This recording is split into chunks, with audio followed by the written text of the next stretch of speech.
Yes, that's right. It's Joe here, live for Joyrider TV, back with scintillating Q&A, where I'm going to be attempting to be answering your massive announcement from my end of things. And that is, yes, the Joyrider TV World Tour is about to commence.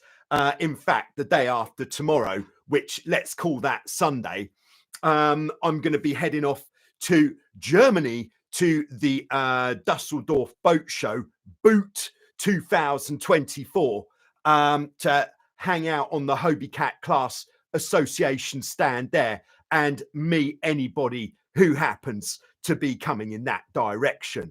Very much looking forward to that and meeting some of you guys in Germany.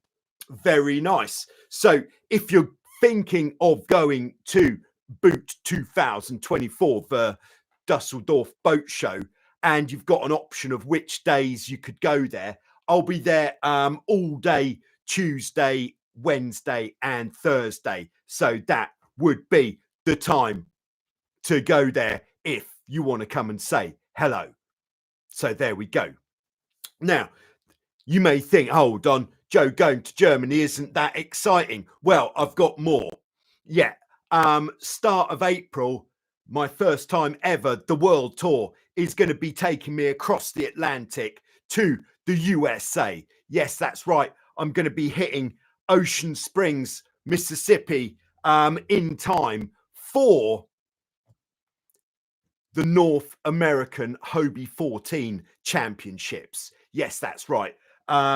So I'm going to be in Ocean Springs probably from about the 1st of April through till probably the 8th, because after the HOBIE 14 North American Championships, there's going to be the Midwinters East Regatta, which is obviously the HOBIE 14 Championships is for HOBIE 14s. I think that's pretty self-explanatory. But for the Midwinters is for all classes of catamaran. So the way that's going to work, it's from the 5th to the 7th of April. And if there's more than 5 types of any catamaran, they will get their own class and race as a class. Whereas if there are fewer than 5 catamarans, then they'll all go into a mixed handicap fleet. Now, both of these events are really great opportunities, not only if you're already an experienced racer, but also if you've never raced before and you want to get into some competition.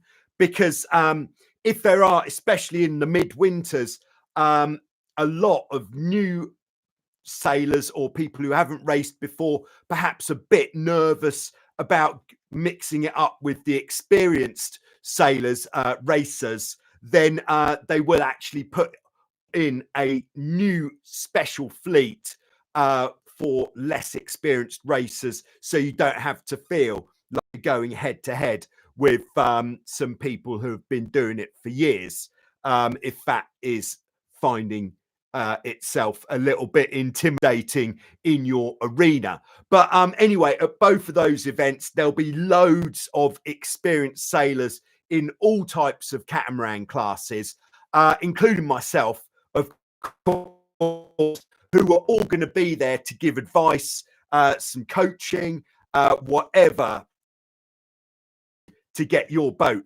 onto the race course.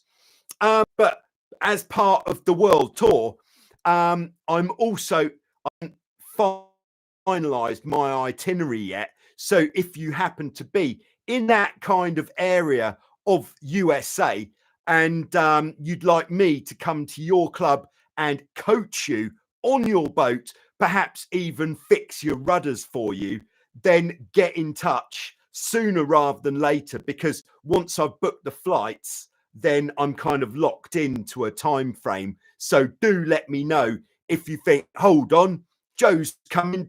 I want Joe on my boat. Tell me how to do it better. Yes, that is certainly possible. So send me an email.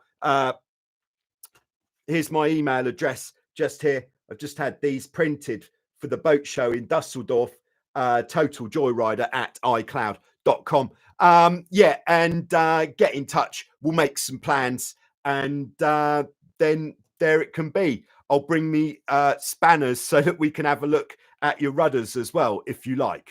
There we go. Sounds like a deal. But yes, so if you do have the possibility to get down to Ocean Springs the start of April, then do, because, you know, I'm very keen to make the most out of my trip to the States and meet as many sailors as possible, and gonna obviously be taking a load of cameras with me to knock out some absolute A-grade videos from down there.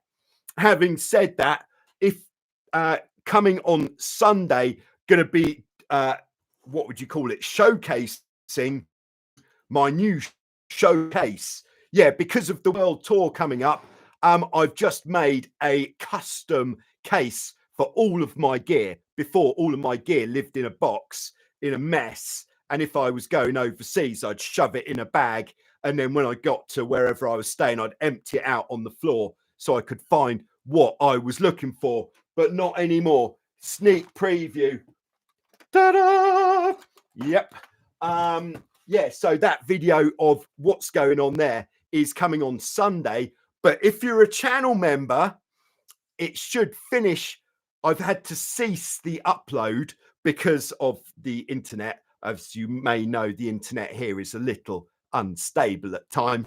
But should be about an hour after we finish the Q&A, then the video will be up for channel members. If you want to become a channel member so you can get early access to videos as well, then there's going to be something somewhere that says join. Perhaps I think it's if you go to the actual YouTube channel, Joyrider TV, there's a thing you press just there. Okay, I think that was a strong introduction. Cheers. All right, so I'm just going to check in with everybody who's checking in. There's a lot of checking in going on. All right, so we've got Leland Lee on board in Clearwater, Florida. Great to have you with us as always. Benny's with us in Sweden. Benny just sent me a picture of why there's no sailing at the moment in Sweden. And picture the scene. Large lake or piece of water, jetty going out, yacht on a mooring, everything absolutely covered in snow, right up the mast of the yacht, on all the everywhere. No sailing for Benny. Okay, we got Hanny with us in Amsterdam. Great to have you with us, Hanny, as always. After I finish checking in with everyone, we're going to come on to your preloaded question. Actually, speaking of Hanny, and something else exciting in the world of Joe at the moment is this is a little bit off topic, so apologies for that, but I just had released an album of music. If you didn't know, I play a bit of music, and in the summer I had the privilege to perform with so many gifted musicians that I thought I'd put an album together, and it's just come out on Spotify and in fact on all major and probably some minor streaming and download sites. So if you want to find that, just look at the description below, if there is a description below, and there's a link to that, so you could have a soundtrack to the Q&A. If you put it on your speaker, lovely, that's nice. Yeah, so I thought I'd just let you know. All right, we've also got on board Russell, channel member. Great to have you with us, Russell. Spicy Fists here. Hello again, all. The big thumb. Christian's with us in Canada. Is it? Or is it Alaska? I know you're going to Alaska. Anyway, nice to have you on board, Christian. Mark's with us from Ohio. Come on over April the 8th for our total solar eclipse at 3 p.m. Try to sail on this event. Wow. Yeah, maybe. Who knows? I will see how the itinerary pans out. All right, we got Mr. Tony KP in Ebeltoft, Denmark. As always, Jill's with us from Tampa, Florida. Great stuff. Emil Ma, he's loving the accent. Yeah, it's one of two that I've got, but this is the one that I'm using on this occasion because I've only got one downloaded at the moment, and I have to delete this accent, upload the other one to get that one on board. Glad you're enjoying it. All right, Richard's with us from the Villages, Florida. Frank's with us as well, also in Clearwater, Florida. There's a lot of Floridians on board today. Christian says, what would it take to get you into the race to Alaska in June? Yeah, I think to be honest, I can't make June this year. I'm pretty sure. It would depend very much on when in June. And I would just have to say it would be expensive because there'd be expenses and that would make it expenses. All right, we got Misbehaving Racing on board from Texas. Welcome to the start line. Aaron's on board from New Zealand. Crack of Before Dawn. Aaron, channel member, which is why his name is in green. Good morning to everybody in our community from a very warm New Zealand. Great stuff. All right, Bradley's with us. It's actually Bradley who's been putting together my my trip to the States. Let's go, says Bradley. Oh, yes, I heartily agree. Oh, Eric's with us from Melbourne, Florida. Mike is chopping for me. Bit choppy in the microphone department. Yes, moment down there. All right, Christian says the audio's gone here too. Went out, came back in, all good. All right, thanks. All good here, says Jill. All right, it's good to know because otherwise it would, everything I'm saying would be a little bit wasted. Although there's not any amazing content here at the moment. All right, Aaron says the water temperature in New Zealand at the moment is 22 to 23 degrees. Very nice. All right, Duke is on board. He says racing all week in Southern California. El Nino effect. Very nice. All right, we've got Cuxolly on board as always. Nice to have you with us, as is all the way from Berlin, Colorado. Not from Berlin, but in Colorado. We've got Jan Leo. 7 more weeks until I could go sailing again. Yeah, but I hope those mountains are treating you well, Jan Leo. I bet you're having a good bit of time in the powder. I just discovered powder for myself last weekend and I liked it very much. All right, Gabriel's with us from Benidorm, Spain. Nice, from the Costa del Sol. Lovely old job. All right, Spicy Fist 1. Oh, he's asking, who is Emily Bennett? Is that Mrs. Joe? No, it's not. That's actually my sister. She is an amazing singer, musician, and actress as well. Yeah, my wife does not sing. Well, when she does, sometimes she's asked to stop. Oh dear. Yeah. Hopefully she's not watching. All right, Toot's with us in Central Texas, Lake Buchanan. Great stuff. And as Toot mentioned before, at Lake Buchanan Sailing Club, they do have some 16s available for visiting sailors. So if you are on tour and heading to Texas, perhaps that should be on your itinerary. Very nice. All right, Jan Leo says it's the deepest snow I've ever skied over here. Very nice. I'm not jealous at all. I've only just discovered winter sports, so it is quite exciting for me, the winter sports. Yeah, and there we go. Let's get back on topic. All right, so preloaded questions. Let's have some. So the first one is from Hanny. Hanny is just about to set off to Mauritius, where I don't know if you saw the videos, but Mauritius is a kind of, there's two sailing areas. One sailing area is inside a lagoon where the water is, as you'd expect, very flat. And then outside the lagoon, you get this fantastic rolling swell, which can be pretty chunky. We did have it at times where if there was a boat in the next trough, like if you imagine here's the wave like this, and if you were here,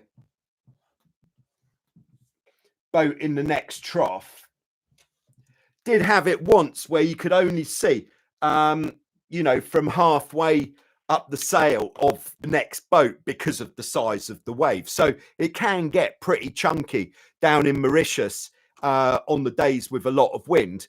But Hanny's question is the total weight of the helm and crew more crucial if there are a lot of waves? So if you sail outside the reef in Mauritius or in the North Sea. Now, this is an interesting question. So let's say there's 4 different scenarios. Maybe I can just chalk these up on the board. We'll use that as a little divider. So if here we've got light wind and flat. Can anybody guess where I'm going with this? And if here we have light wind with big waves, can happen. Usually if you've got big waves, you would have some strong wind with it. And then here, if we've got strong and flat, and then strong with waves, strong.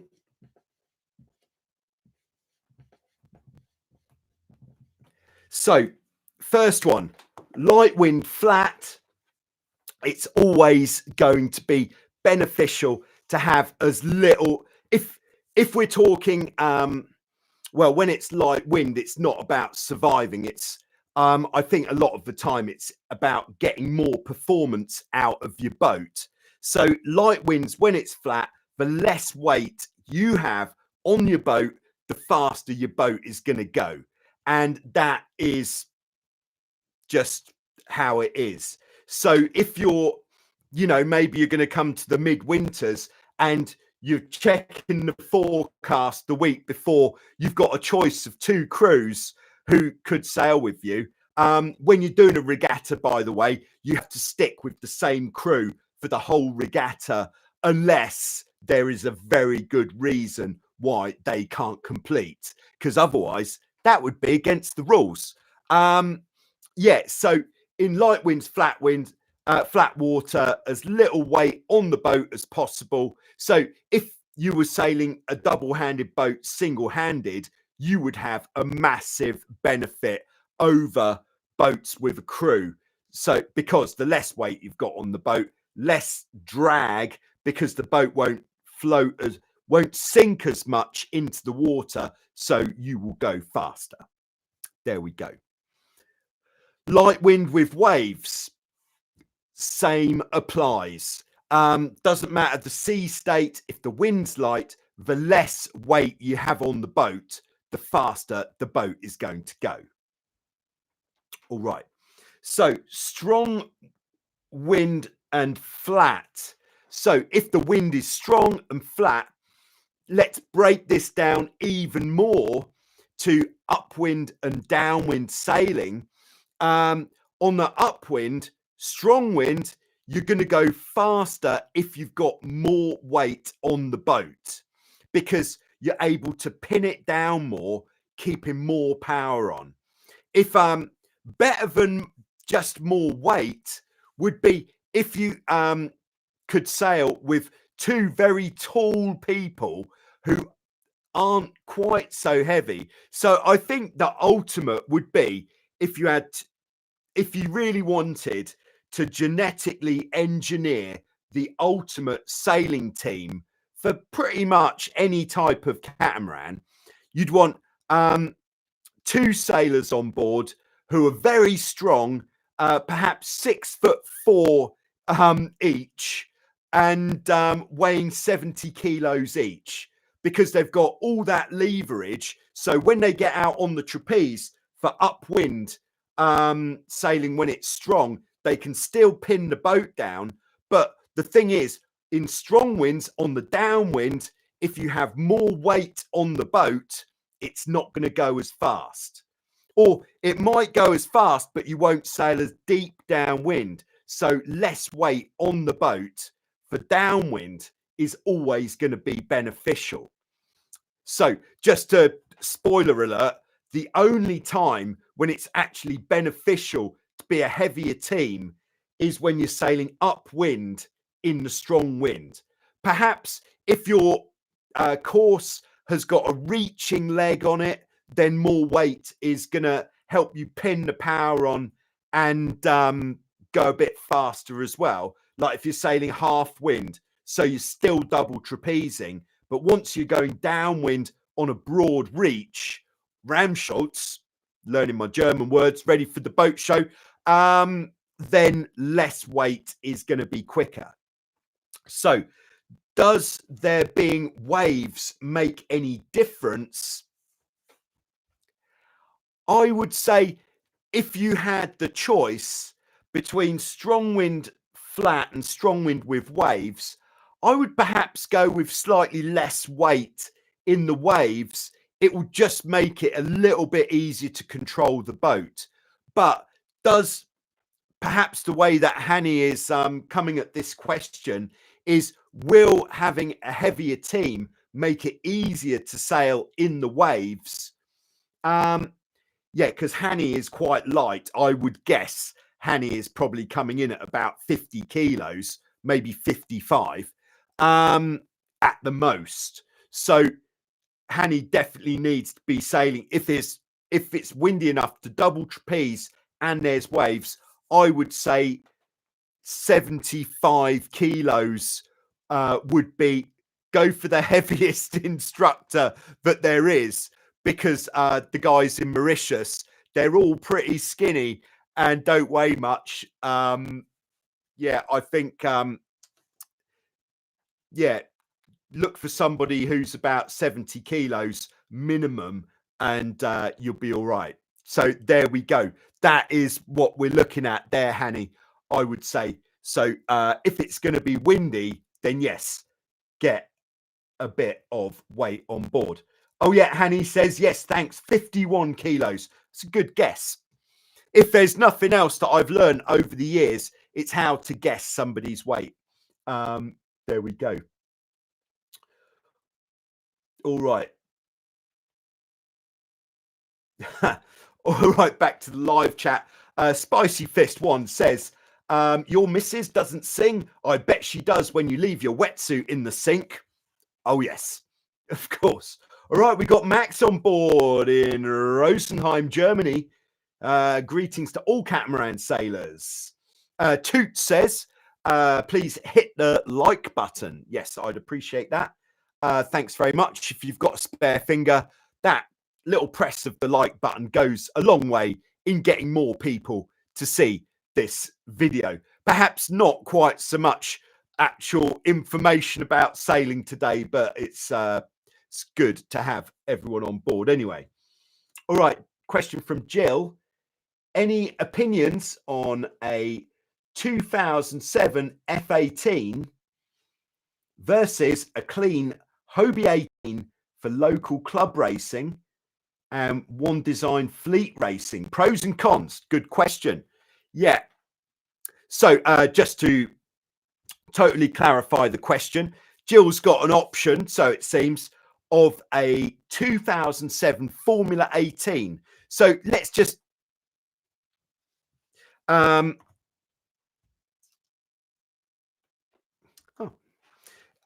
so a Formula 18, the only real similarity between the F18 and the HOBIE 18 is that they're both the same length. Other than that, the boats are really quite different. So the Formula 18 boat, oh, I'm not going to draw anything actually. It's wider. It's 2 meters 60 wide. So it's a very wide platform for the length of the boat. And it is an out and out racing boat. So it's a lighter weight construction. It's got deep dagger boards, spinnaker as standard, and high aspect sail plan. So it really is the modern standard of double-handed catamaran sailing. Whereas the HOBIE 18 Classic, as I like to call it, is basically, it's like the HOBIE 16, but it's been made with bigger hulls to carry a heavier sailors. So the HOBIE 18 is a very good boat. It's very quick. It's a lot more simple than the F18. And just because it's been made for heavier sailors doesn't mean that you need to be heavy to sail a HOBIE 18 Classic. Oh, no. The same things will apply, which we were just talking about there.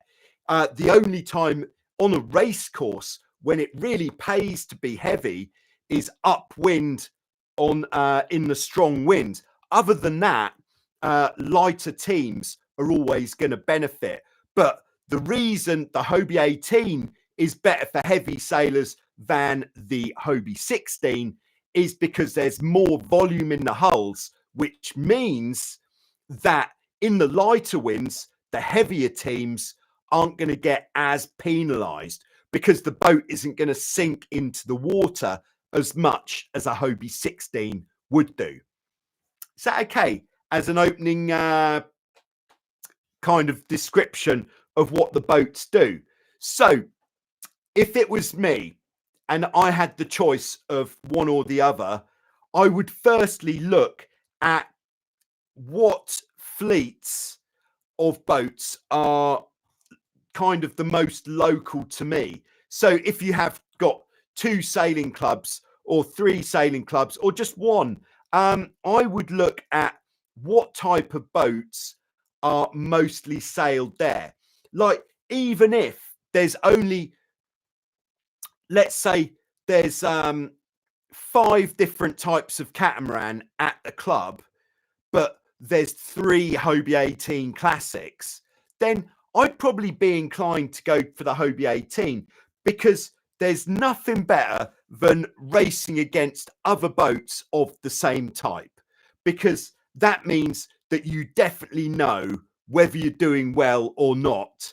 And it's just nice to be in the same type of boat as other people on the race course. Same goes for if there was a few F18s around, or perhaps if there's a, I don't apologies for my ignorance, but I don't know if there's much of an F18 circuit around the USA. But if there is, then perhaps I would say, as a kind of future development, the F18's perhaps got a bit longer in it than the HOBIE 18. That's not to say, what I'm trying to say is they're equally good choices. Do you want more complicated or less complicated? If you're the skipper with the F18, it is more important to have a regular crew because the boat is more complicated and there's more for the crew to do. If you're looking at sailing with a wide range of different crews, then perhaps the HOBIE 18 Classic would be the one to go for. Lower maintenance would be the 18 Classic. Probably a better price would be the 18 Classic as well. So there's a few bits to go on. Just scanning through for other things in the live chat on the topic. All right, Benny says he sails a HOBIE 18, 70 kilos single-handed. Yeah, so you see that HOBIE 18, it's got a very a good rig that you can depower well, and it's a heavy boat. It's a relatively heavy boat for the size. It means you have got the weight of the hulls, which is going to help you to pin it down when it does get windy. And perhaps, I'm just thinking out loud here, the HOBIE 18 probably better suited if you are going to be doing some single-handed sailing, because it's more simple. You can just roll the jib away. It's got smaller centerboards or dagger boards. Okay, Russell, who sails an F-18, I believe, says big F-18 fleet out of Clearwater. You can get in touch with Red Gear Racing. They have boats for sale and also do some training. He says the F-18 fleet is bigger than the HOBIE 18 fleet in the States right now, for sure. There we go. So I think, you know, the HOBIE 18 fleet, it might be about to have a bit of a resurgence, because I don't know if you saw the episode of Show Us Your Cat where we were looking at the HOBIE 18 reimagined, which was John Forbes, who's an Olympic sailor. He's taken this class in Australia, and he's just trying to make this class as popular as possible with as many people in it as possible. And he's been the driving force in getting some of the class rules changed to make the boat more attractive to more people. So perhaps because of this, maybe the HOBIE 18 fleet might pick up a bit in the States. But the F-18 fleet, if it's already there, if you really want to go in for thing, I'd go F-18. That's it. I think I'll stop there. Thank you. Hope that's helpful at all. All right, Declan is on board. Hello, Declan. Great to catch the live chat. Yes, absolutely. Good to have you on board, Declan. Of course, the winner of the 2023 HOBIE Getaway Challenge and the winner of the Malcheski Composites Pro Joyrider Tiller Extension. Very nice. All right, I've got a question from, how the heck do I pronounce that? Pia Zemek Likchota. Yeah, who says, I've got a question. How tight should I tighten the screw in the old system on the crossbar, the one that connects the tiller arms to the crossbar? Okay, so just so you know,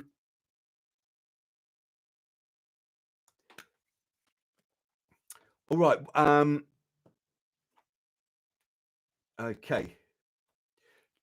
So what we've got is we've got the tiller arm. The tiller arm goes to the upper casting.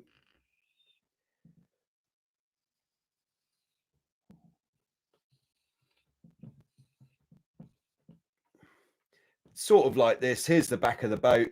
And there's the rudder blade there. So just drawing a picture of this rudder system, just so we all know what we're talking about here. That's the end of the tiller arm. It's kind of rounded on top. And then we've got the tiller connecting bar. I'm going to exaggerate a bit of space in between the tiller connecting bar and the tiller arm. And that's got a kind of rounded surface on the outside of it. And then if we were going 3D, there goes the tiller connecting bar. Then we've got the joint for the tiller extension, like that, with a nut on it. Okay, and then that goes to the other side, of course. So the connection between the tiller arm and the tiller connecting bar is thus. What we have that goes inside this cavity is like a half moon. I'll do it kind of exploded so we can see all the bits. It's like a half moon type piece of plastic. And then we've got the same that goes in here. So, because we've got the same kind of shaped cavity both ends. So it's important to have that there. Then you'd have a washer. And then I'll draw we'll have the bolt in last, by the way. And then on the top of these, because it's rounded, we've got this plastic piece, which is this kind of shape. And then in between the two plastic pieces, more washers necessary, by the way, we've got a spring. This is what HOBIE Cat call a TCM kit, this whole thing. And then through the middle of all of it,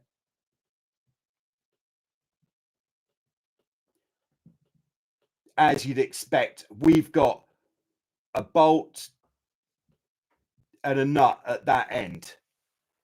So I think that's very interesting for a start. This is the old... All right, mic level might be a bit too high. All right, I'm just going to take that down a little bit, move it a little bit closer, maybe. Let me know if that helps at all. Yes, so how tight should you have this? Now, the reason this system was changed is two reasons. One is because the newer system is much quicker to get on and off the boat.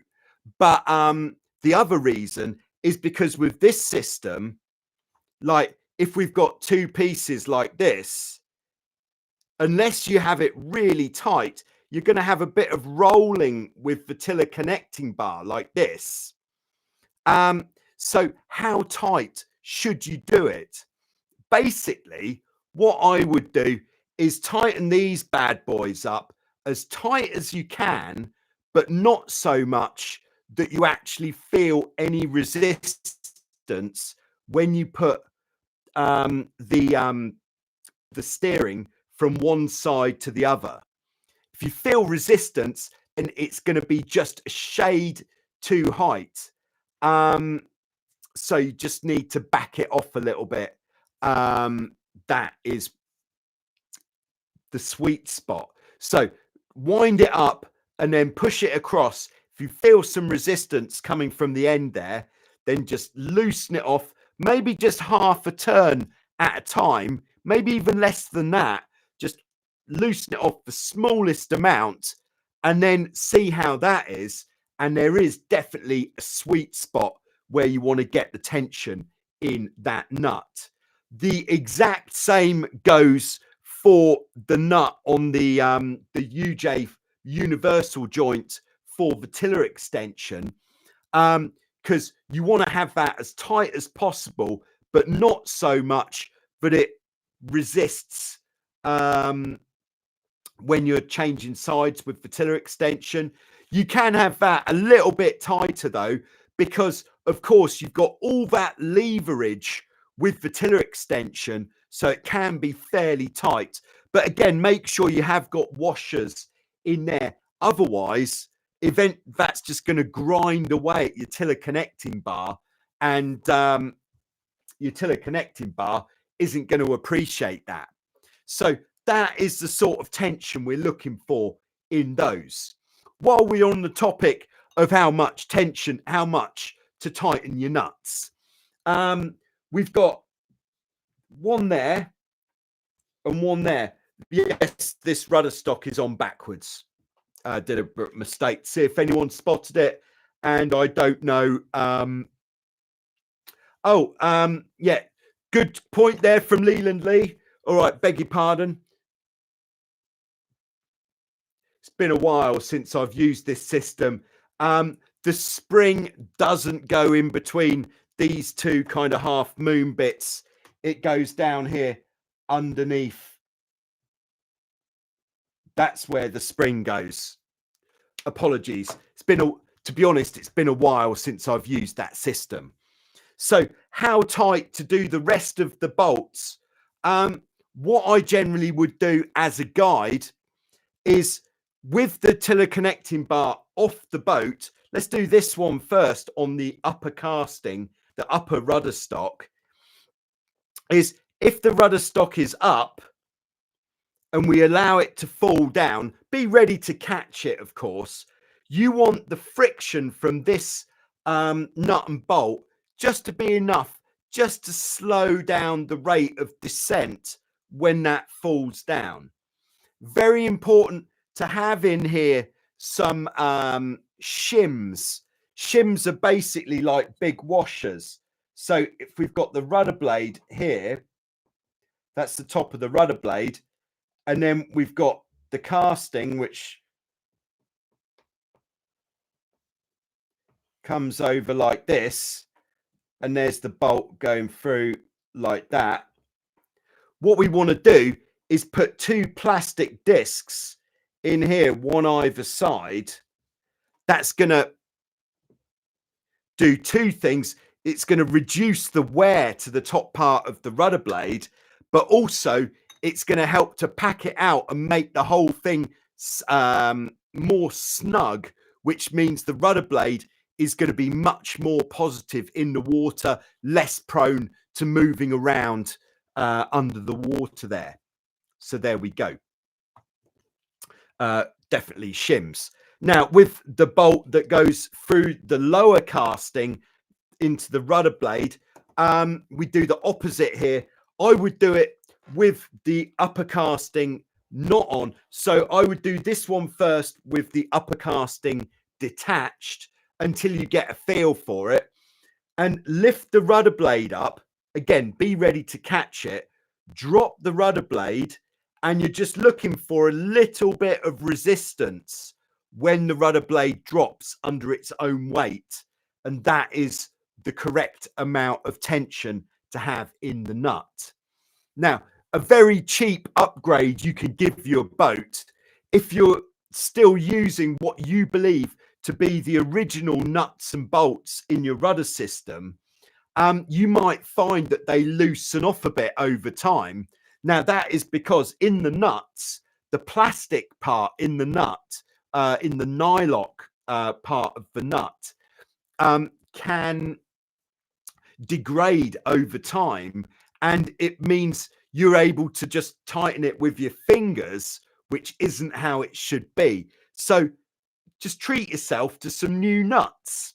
Or if you've got more nuts, more old nuts in your toolbox, you could just double nut on each bolt, and that will stop it from loosening off with the two nuts next to each other. All right, just checking in with some people that I've missed.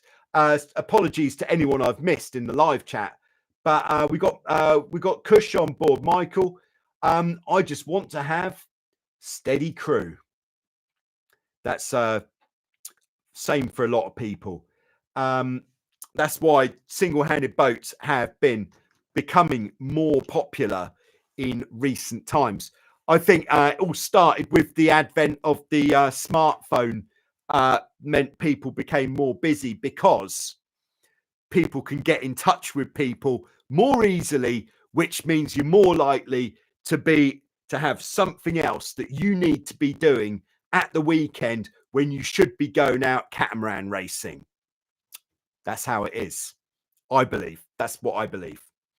There we go. Leland Lee says, I guess I should start eating more burgers, cheeseburgers, to be specific. Yeah, to get the weight on. Definitely. Okay. We've got Derek on board from Lake Okanagan. Lots of snow here.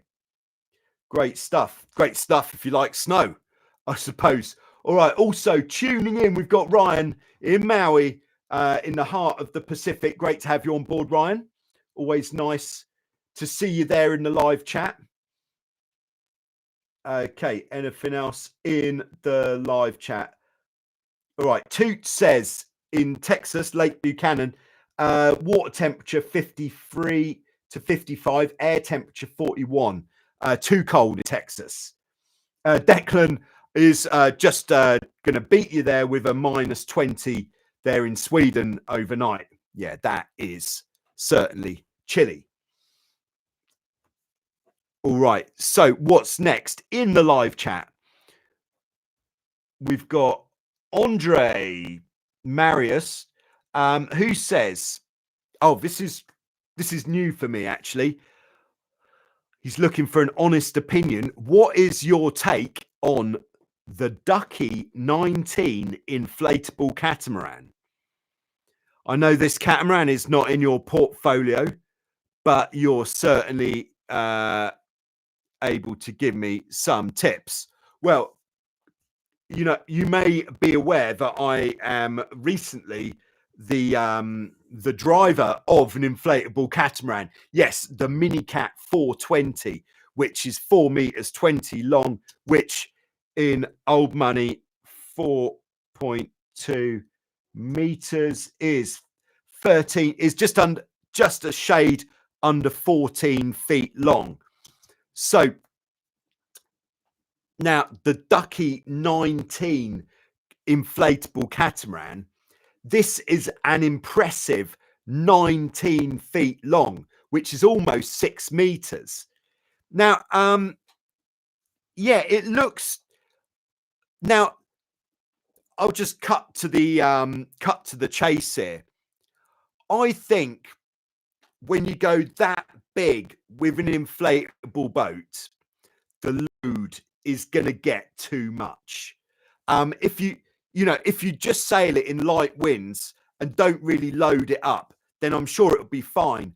But when it gets windy with a boat that's nearly 6 meters long, that's the same size as a tornado, which is inflatable. Of course, the inflatable hulls, fine, no problem. But the issue is where everything connects to the inflatable hulls. At the end of the day, you're relying on the glue between the pieces of Hypalon or PVC or whatever it's made of. Does it say what it's made of there? I've just got it on the other screen. I'm running 2 screens. Yeah, very advanced round here at Joyrider TV these days. Doesn't say what it's made of on that page, but where it's glued together, that is where the stress is really going to be affecting things. And on a 19 feet boat, almost 6 meters long, that is a lot of load. Yeah, it looks nice. I'd have to say, not being biased, but I'd have to say it looks a bit more. Sorry if anybody's here from Ducky Catamarans, by the way, but I think it looks slightly more agricultural than the Minicat. The Minicat is a beautiful, refined piece of sailing boat technology, which happens to be inflatable, whereas the Ducky, it does look, it's got a lot more bits of bar on it, a lot more of a frame that sits on top of the whole thing. The sail plan looks good. It's got a big square top mainsail. It's available with an asymmetric spinnaker. Probably goes quite well, but if you're going to get a 19 feet long inflatable, what I would have to ask why you would get an inflatable rather than a traditional construction catamaran like a HOBIE 18, for example, which is a similar size but as durable as a tank, whereas the Ducky probably less durable, I would say. Yeah, that's what I think anyway. It's because even when you deconstruct an inflatable that big, still going to be quite a lot of stuff. You're definitely not going to get it in a small family car, I would guess, having got the 14-foot one in the Polo, which I thought was pretty good going. Yeah, the Ducky wouldn't go. But that's what I think about the Ducky. Right, so I hope that helps a bit. I would certainly go for a fiberglass boat if you are looking for a boat in that sort of size. The smaller ones, yeah, they're fine, but I just think too much load for the construction. All right, so I think Declan's in there with This is back to the question of all this lot. Declan says the crossbar depicted is the classic crossbar. Yes. There are two other types that I've come across, particularly a new one that has a screw to adjust the toe in, toe out. Which do you prefer? So the newer style, there's only other on the Hobies, there's only other one style, and this is actually the same style that you get on a lot of different types of catamaran. Let's keep the colors consistent, shall we? We're all professionals here. So the newer style, there is the tiller arm. We don't need to draw the rest. There's the end of the conrod. We're going 3D again. Nice. And then,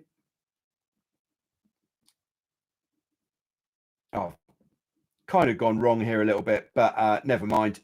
And then coming out of the end, one end of the conrod, this is a screw thread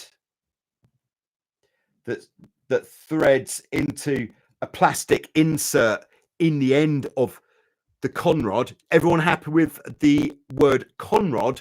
It's an abbreviation for tiller connecting bar. Conrod just slips off the tongue a bit better. And then on the end of this piece, we've got like a cylinder which has got a hole that goes through it. And then on the end of the tiller arm is a pin that goes through. And then to keep the pin from coming off, there's then a clip. Maybe it's called an Enfield clip. Don't know, not sure. Which goes on there. It's one of these clips which is like it's got a hole where you put a bit of elastic, and then it's got a kind of keyhole shape like that. So the pin goes through the wide part, then the elastic pulls it onto the narrow part so it can't accidentally come off. Now, the adjustment for the rudder alignment is on this screw, and to be honest, that works much better than the system that was here. On this system, basically you just had a piece of cast aluminium that slides in and out of the conrod with a bolt that goes up from underneath, just locks it in, which if you didn't regularly service it, it will seize up completely if you sail in salt water in not very much time, to be honest. In probably one season, if you don't move it, it'll be very difficult to get it moving again, whereas this is a much better system, I would think. But on the topic of rudder alignment, once you've got your rudders aligned, is there ever any reason to change it? I would say yes, but the only reason for changing your rudder alignment is if you bend something. So if one of your tiller arms gets slightly bent, that's going to change the rudder alignment. If your conrod gets slightly bent, that's going to change the rudder alignment. Or in the unlikely event that you decide you're going to change the tension in your dolphin striker, that is going to pull the front of the boat inwards, which is again going to change your rudder alignment. But all of those things are reasonably rare to happen because these bits of metal are pretty strong. Yeah, the conrod can get bent if you did go for a full power sort of crash into it. But there we go. That's what I think anyway. All right, back in the live chat. Leland Lee says it's the Miracle setup. Is that option old school or new school there, Lee? The Miracle setup. I'd think it'd be somewhere in between. All right, Ryan says in Hawaii, 51 degrees Fahrenheit here, air temperature. I've been using quick links in my crossbars, spring-loaded pins. I like them and have only failed one time in 2 years. I now have a tether to the pin.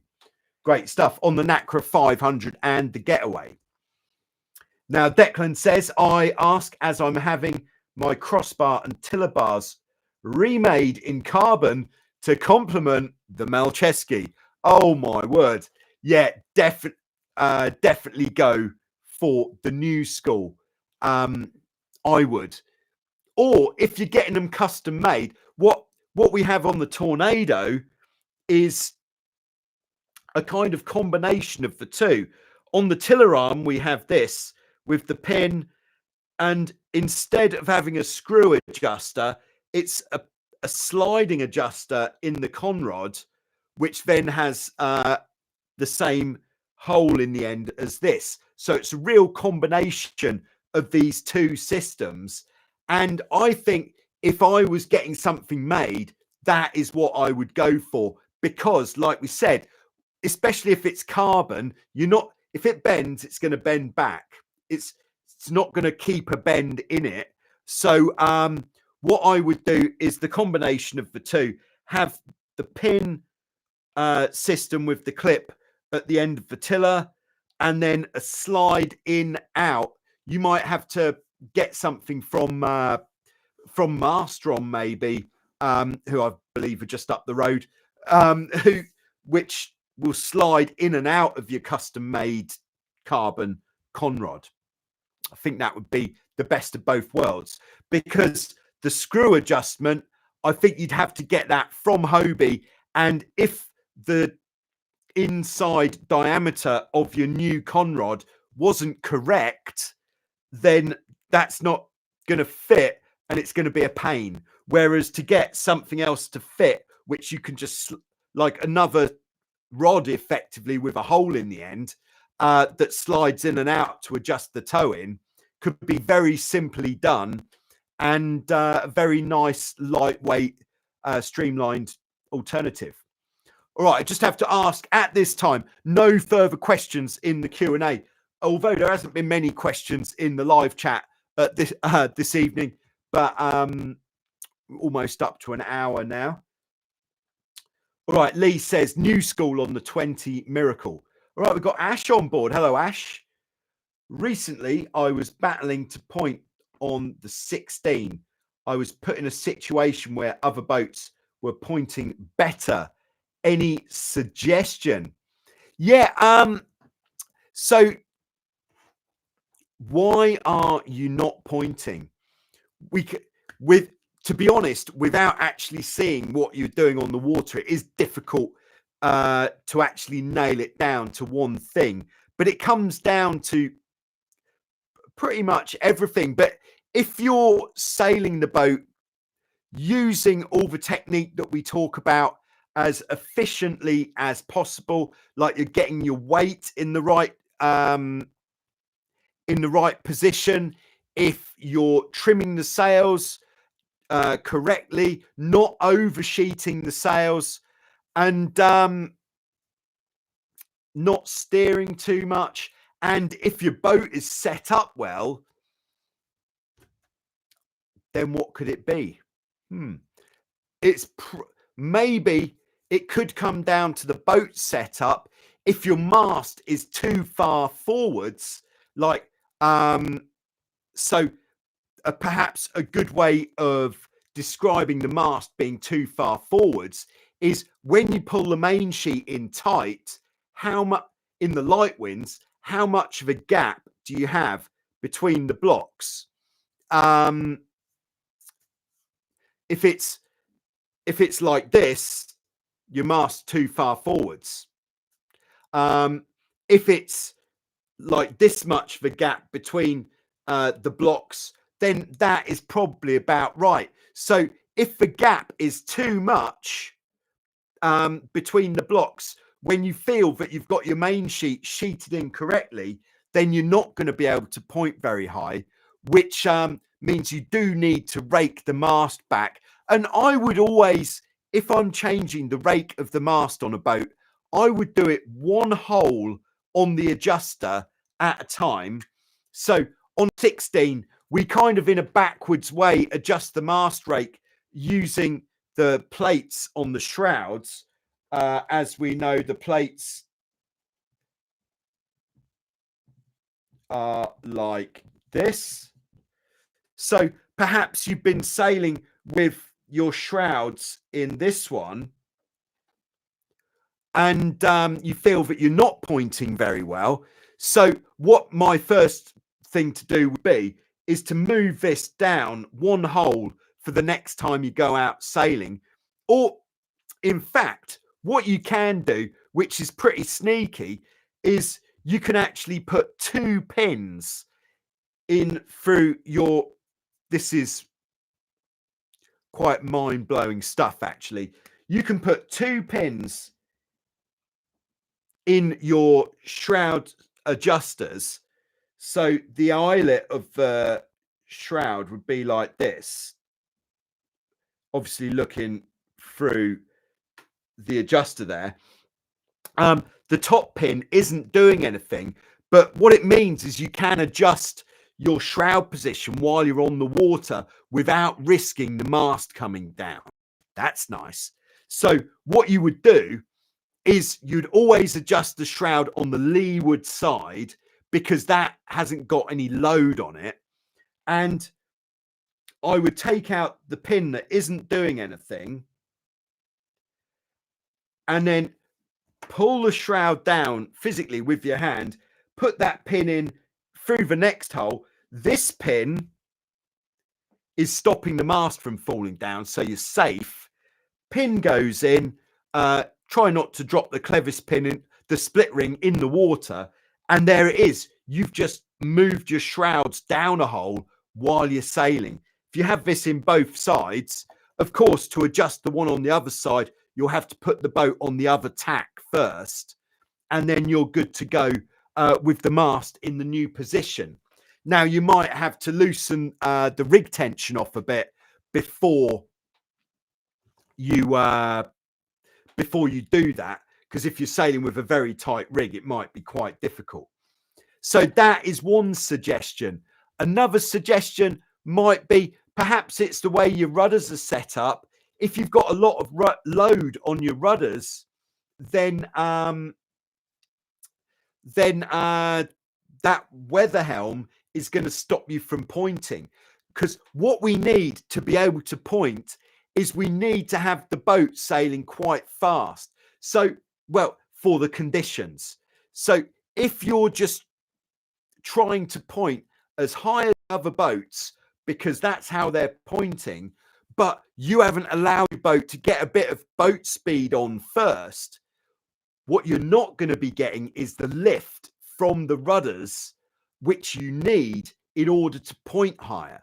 So if you let the boat go a bit faster first, and then you'll get a bit more lift, and then you should be able to point higher to the wind.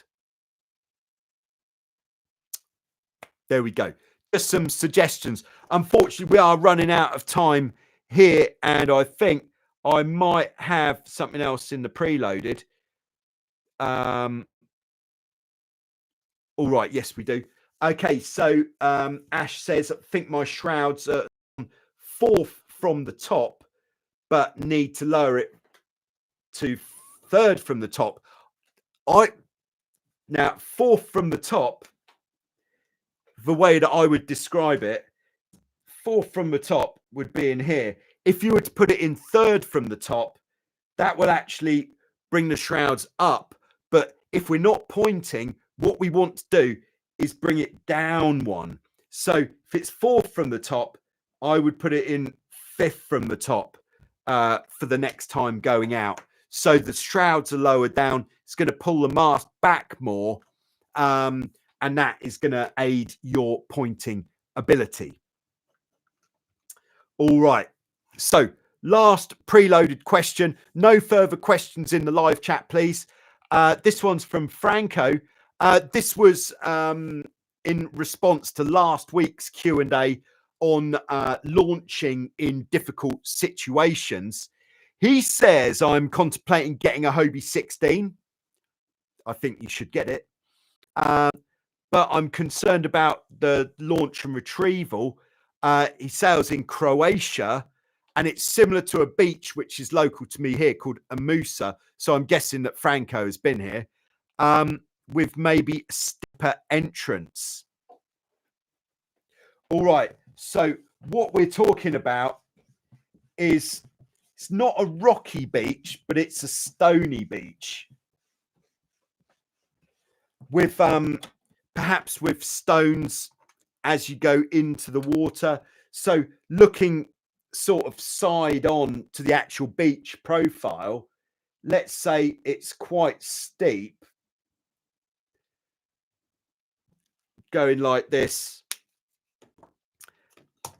and then maybe it's quite steep going into the water. So here's the water, like this. And so the first issue here, and these are stones on the beach, the first issue is going to be the last issue, in fact, is going to be getting the boat out of the water, especially if you're sailing. To pull a boat up a stony beach, even with a big wheeled launching trolley solo, is going to be hard. That's just the way that it is.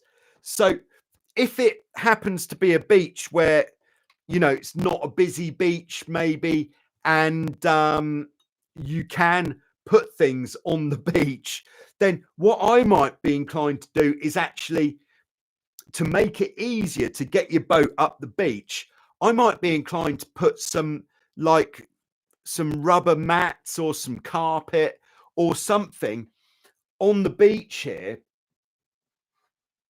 like this, going into the water a little bit, the right width apart for your hulls.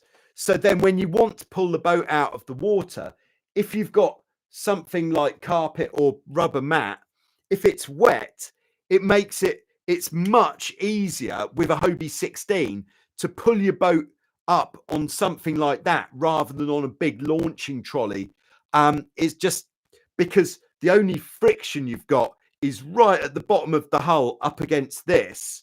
And if it's fairly slippery, it'll be quite easy to get your boat out of the water onto those mats. What I've seen as well in the past, rather than using a launching trolley, is to actually use some bits of guttering, which you would have on a house. It's the bit that catches the water that comes off the roof, this plastic.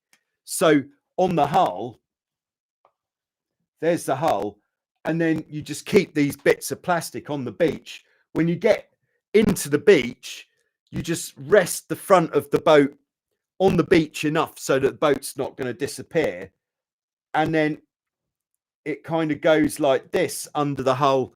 And the guys that did it, that I saw, they'd put some ties on the plastic here, which would tie onto the boat so it would stay in position whilst it's being dragged out of the water. So that's another option, low friction, because this plastic guttering against the stones is quite low friction,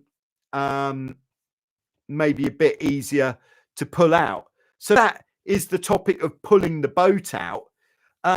Now, the topic of actually getting away from the beach. So if this is the beach here, and perhaps we've got rocks here, and maybe we're talking 50 meters across, then if the wind's from the side, easy, no problem. Or even if the wind's like from this direction, still relatively easy. If the wind's blowing from this direction, we just want to take the boat to the side of the beach, which is closer to the angle that the wind's coming from. So when we set off, we've got the biggest distance possible before we get to the rocks on this side, and vice versa, of course. So yeah, that is what we'd look for if it's like that. Perhaps the most difficult would actually be if the wind was straight onshore, because what you would need to do, because like with the wind coming from this direction, it wouldn't be quite so critical to have the rudders all the way down. You could sail out with the rudders in the half down position till the water's deep enough, then put them all the way down. But if it's straight onshore, it is going to be a little bit more difficult. But yeah, you just have to give the boat a really good push, jump on, and just get a bit of rudder in the water as soon as you can and start sailing from there. Now, on the topic of sailing with the rudders in the half down position, one thing to avoid is sheeting the mainsail in too much until the rudders are down fully.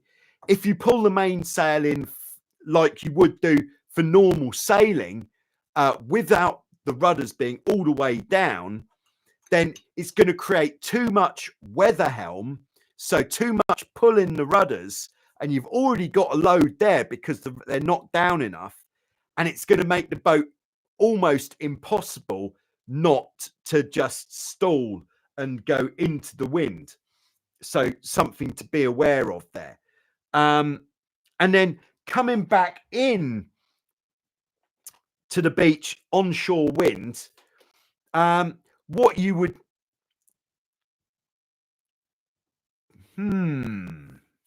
with a very steep shelving beach, so you can't exactly jump in and stop it from hitting the beach, I would go for the backwards. I'd either go mainsail down out here, sailing on the jib. That would be number one, actually, because that means the front of the boat's going to be pointing towards the beach when you arrive at the beach. So you can just walk to the bow of the boat, step onto the beach, and you've still got dry knees. Whereas the other way is turn the boat head to wind, rudders up, coming backwards by sitting on the bows. Check out one of my backwards sailing videos. And then keep going backwards, get your weight right over the bow, which is going to pull the back of the boat out of the water. And just when the back of the boat goes onto the beach, then put a foot down, because by that point, you'd hope that within 5 meters of the beach, it's not too deep to put a foot on the bottom. There we go. So that's what I've got for you there, Franco. I hope that is helpful in some way. All right, just finishing off in the live chat. Okay, good weekend to you too, Hanny, and everybody else. Don't forget to check out the album that I've just put out on Spotify. Yes, it's music. Yes, it's definitely me. It's under the name of Joseph Bennett. If you'd like to search for it, it is called Thursday Nights at Wildwind. Have a listen, see what you think. Tell your friends. Say, I know the guy playing guitar on that album. Yeah, very nice. Declan says +1 for backwards. Use your main sheet to winch the boat up the steep beach. I like that a lot, actually. Yeah, keep your main sheet attached, clip it to something on land, use it as a winch. All right, Hans has just tuned in. Hello, Hans, and goodbye, Hans, because it's time to say goodbye. So, channel members, going to have something new for you about the making of the ultimate GoPro storage facility, and there's a hidden feature. Won't be hidden for long. As soon as you've seen the thumbnail, you know what that feature is. But yeah, so that will be uploaded in about an hour, so you'll be able to see it. Everybody else, that will be out on Sunday. It will be 8 o'clock Greek time, which is 7 o'clock Central European time, which will be 6 o'clock in the UK, which will be earlier in the USA, later in New Zealand. And finally, hello to David in San Diego. Great to have you on board. All right, so that is all we've got time for today. So thanks very much for coming. Don't forget to hit the like button before you leave, and I'll see you soon in Germany, or perhaps even in the USA in April.